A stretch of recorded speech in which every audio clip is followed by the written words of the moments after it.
Greetings, friends. Welcome to Inner Peace Podcast number 4. This is PJ Ferguson, Inner Peace coach, author, and founder of the Peace on Earth movement.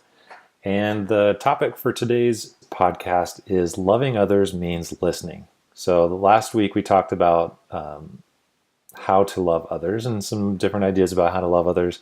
And I wasn't actually planning on doing another podcast on that. But just in the last week, there have been huge amount of different conversations going on social media, and they're big topics like politics, racism, religion, equality, issues that majorly impact our lives. And I can't help but speak up on those things because somehow we need to learn how to see eye to eye in order to create more peace in the world.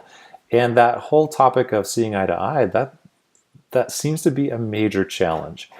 And I've been questioning myself as to what might be the best way to overcome that barrier that we all seem to be bumping up against, because everybody wants to talk and be heard, right? Everybody's saying important things and sharing their very valid viewpoints about things. Even if we disagree, somehow if we're going to get what we want, which is to be heard, we have to be able to find some kind of common ground, some way to see eye to eye. And the best thought that I have been able to come up with for that is the art of listening, really listening to someone to hear them. We may have something really important to say, something we feel very strongly about to say, but listening is actually going to be the key to being heard ourselves. And so I'm hoping as we talk about this topic today, that maybe we can come to a better understanding of each other by practicing the art of listening. And I just want to re-specify that loving others actually creates greater peace and joy for ourselves. And so it behooves us to be loving towards each other. It's not just good for them, it's good for us. And that's how we find inner peace. It's how we create world peace, is going to be through that action of loving. Okay? So an imagery that kind of comes to mind when I've been participating in these discussions online is everybody kind of seems like they're squared off like bulls pawing the ground, and everybody with their horns down ready to charge, and it's like nothing gets accomplished that way. So I'm like, okay, well, listening. If we really love, then we'll listen. So the quotes, I actually have 3 quotes to start off this podcast with, because they're really good. The first 2 I feel like are really related, very closely related to each other. And the first one is by William Hazlitt. He said, "The art of conversation is the art of hearing as well as of being heard." And I like how he didn't say the art of conversation is talking, it's actually hearing and being heard. So first of all, if we really want to be heard, we need to start hearing whoever we're talking to, okay? The next one is by Ralph Nichols, and he said, "The most basic of all human needs is the need to understand and be understood. The best way to understand people is to listen to them." So that's kind of a two-way road there. If somebody wants to be heard, someone else has to be listening. But if everybody is squared off like bulls and ready to charge, no one's listening, so nothing's getting accomplished. Again, we're all just butting our heads against each other and getting nowhere. So I just thought maybe we can spend one more week on the art of loving others, and specifically through the art of listening. That it's funny actually that some of the conversations I've had, a lot of times people are actually agreeing with each other. It's just the fact that they're not listening means that they're not being heard either. So again, like people who actually agree with each other are in this argument stance. They're like talking against each other when it's like, you guys are agreeing, you're talking about the same thing. So how can we get over that hump of seeing eye to eye and finding common ground? The first takeaway that I have for you is listening means hearing. Now, I've heard it said both ways. Listening means hearing, or really hearing someone means listening to them. Semantics aside, the point is, really listening to a person means hearing their intent, hearing the spirit behind what they're trying to say, trying to hear the real meaning, not just the words. Okay. Sometimes we don't express ourselves very well. Sometimes we get very emotional. And so what we're trying to really communicate can get caught up in those emotions or in those words. And so as a good listener, you kind of listen to what the person is actually trying to communicate, even if the words or the emotions are not effective, or even if they don't necessarily match what the person means. I have somebody in my life who, it doesn't matter what they say, I have to kind of go through a process of making sure that I heard what they said, because it always seems to be different. And that may be the case. But the point is that really listening to them means hearing what it is they're trying to communicate. Just as a for instance, this is kind of a weird example, but as a kid, me and my siblings, I come from a big family, and we loved to play as kids. Like, we'd be outside any chance we could, running, playing, riding bikes, climbing trees, taller than houses and stuff, dangerous stuff that kids do. And when we would get hurt, we would actually get in trouble. Sometimes we would be punished. And it took a long time for me to understand it. As an adult now, I understood that my parents, instead of, they were maybe yelling or punishing us for being hurt, which, we started hiding when we get hurt. We try to cover it up and, not show that we had gotten hurt because we didn't want to get in trouble. But now as an adult, I understand what they were actually trying to say was, I love you and I hate for you to get hurt. I don't want you to be hurt. And so again, that's kind of like, if I had understood that's what they were trying to say as a kid, perhaps we would have been able to communicate better. And anyway, that's that for that takeaway. Listening means really hearing what they're trying to communicate. The next takeaway is that listening means letting your guard down. What the other person is saying isn't about you, it's about them. Even if what they're saying is negatively charged and directed at you, it still is just a reflection of their own perspective, their own beliefs, the own programming that they've gotten from life. And so it's important, and their own experience of life, which all of that is valid, is just as valid as yours, okay? So we have to turn off that urge to shut others down just because we may disagree with what they say. They're talking about themselves, and it's not about you. So that understanding that can let us allow us to let our guard down, because we don't have to be defensive about what somebody believes or their experience of life. It's theirs and it's valid. Okay. So my thought kind of on this kind of comes back to those bowls that are facing off, because the question is, when everyone is talking to be heard, who is listening? And the other image that comes to my mind in some of the conversations that I've been engaging with people is like guards and soldiers and archers in medieval times up on their castle wall, throwing their stones and slinging their arrows at each other, and then hiding behind the little walls. I had to look it up. The technical word for it was crenellations. So those little things where you see the bumps on the wall going up, and then there's space between where they can sling arrows and throw their rocks, is like, well, if everybody is in their armor and slinging rocks at each other, well, they're just falling on each other's walls. Nobody's actually listening. Nobody's hearing. And again, nobody is making any progress. So the point of listening is that you come down from your turrets, off your walls, from behind your walls, you take off your armor, and by letting your guard down, it actually triggers other people to let their guard down as well, because now you've created a safe space for their words to be listened to without being judged or dismissed. And so again, that takeaway is like listening means letting your guard down. And it takes a very strong person to be the first one to do that, especially if you're in a confrontational type of discussion or argument.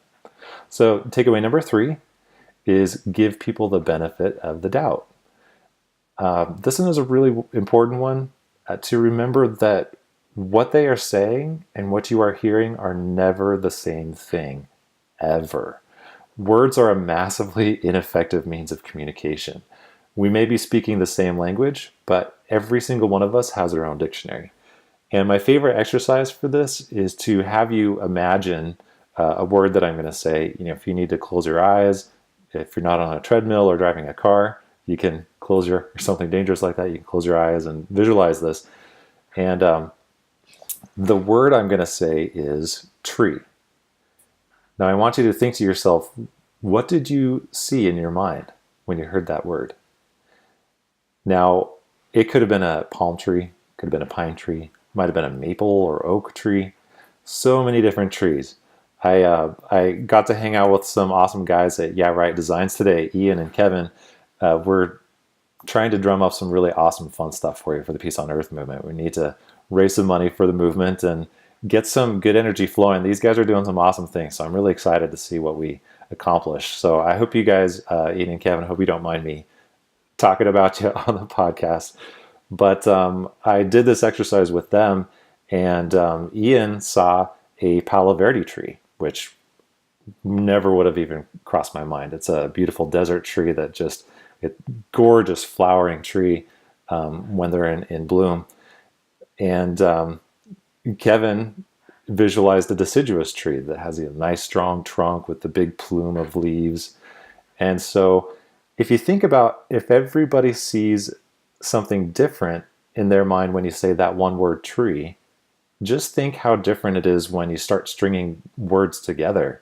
And very quickly, the meaning of what somebody is saying and what somebody is hearing become two very different things. So give people the credit of the doubt, the benefit of the doubt, that perhaps they're not saying what you're hearing.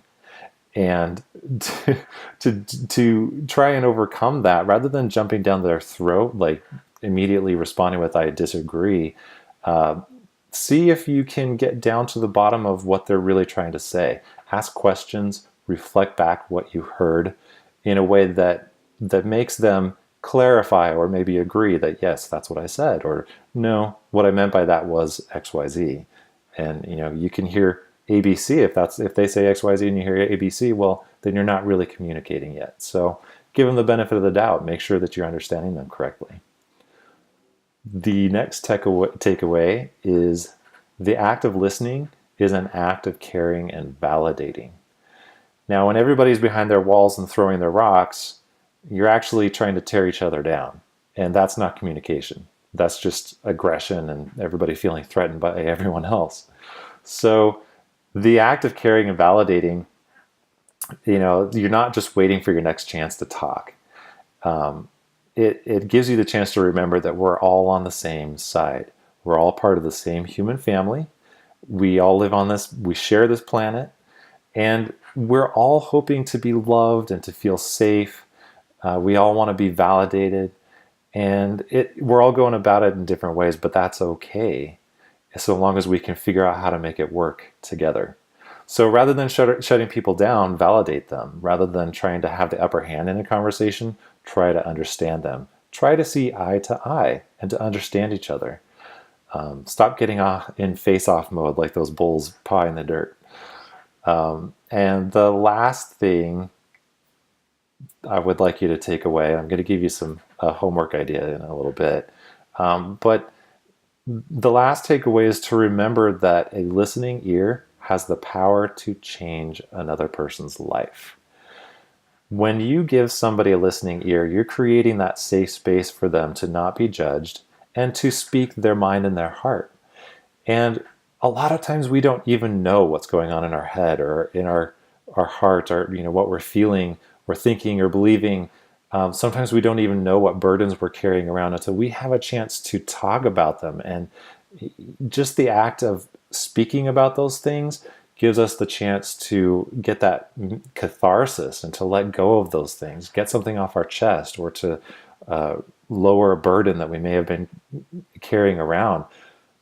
Sometimes when we hear ourselves say something, we start putting the pieces together of things that may have been troubling us for a very long time. And so I want you to never underestimate the healing, the profound healing that can come from giving someone a listening ear. So give people that gift of the listening ear, that gift of healing that can come from listening and creating that safe space for them. So with those takeaways, I'd like to give you a little homework idea, something to work on for the next week. Longer if you want. But the assignment is to have a listening ear. So practice listening this week, really listening. And some ideas to go along with that. You can pick one or maybe several of them. But the first one is shh, shh, shh, shh, shh, shut up. Zip your lip and turn off your own brain chatter. Rather than thinking of what you're going to say next, just shut all that instinct off to talk over someone or to respond. Definitely don't cut the other person off. But practice not having to be in response mode. Just be in listening mode, okay? Listening is a receptive act. It's not one where you're waiting for the next time to come back with a rebuttal. So get into receptive mode and start from there, really. Another thing you can practice is to be okay with not knowing. It's instinctive to feel threatened when we don't know something, and even more so if we're wrong. Be okay with not knowing. Be okay with perhaps being wrong, because this is actually a great opportunity for you as well, because someone else's talking opportunity can be a really great learning and growing opportunity for you. And so be okay with not knowing. Don't feel threatened. Don't feel like you have to prove your point or something. Just be okay with that not knowingness. Okay. The next thing you can practice is find the common ground. Again, we're on the same team here. We're in the same family. We're all trying to accomplish the same end goal, which is happiness, peace, love. We're all trying to get there. So find the common ground. We all can relate to each other. Our differences make us more alike than different. And so finding that common ground will help us get on the same page with people and see eye to eye. And maybe have some truly meaningful and beneficial conversations as a result. The next thing you can practice is ask questions. Don't be concerned about responding, but just ask questions and create that space where somebody can give you more information and you can go into that listening mode and really find out some awesome stuff about the person, the planet we live in, and reality in general, maybe different perspectives or views on life that might even benefit you. And again, this will be the last thing that perhaps you can try, is to mirror back their language. If you think you might not be understanding, and even if you do think you understand, practice saying back to the person, just use your own words to say what you heard. And if it's, depending on the situation, you can even say, I heard you say, never say, you said blah, blah, blah. And it's like, I heard you say, because that's the honest truth of it, is that what you heard, and again, this gives you the chance to reflect back, is, did I hear what you actually said? So mirroring can be a really great tool for communicating and making sure that you're hearing what somebody is trying to communicate to you. So that's some homework ideas. I hope that you'll take some of that away. And to close this Inner Peace podcast, I'll leave you with a quote by Alan Alda, probably known from the show MASH. He said, listening is being able to be changed by the other person. And what I take away from that is that having that kind of a change is a positive thing. So truly listening to somebody, it can not only transform them for good, it can also transform you for the better as well. So again, this is PJ Ferguson, Inner Peace Coach. If you're interested in inner peace coaching for yourself, you can go to innerpeacepodcast.com. And I encourage you to go there as well. If you like the podcast version of this and you're watching the video and want to hear the podcast, you can get links to the podcast there. And you can also see what we're doing at the Peace on Earth movement, different projects we've got going on, things that we would like to develop and we can use your support for. For now, this is PJ sending you peace, love, and joy, and I will see you at the next Inner Peace podcast.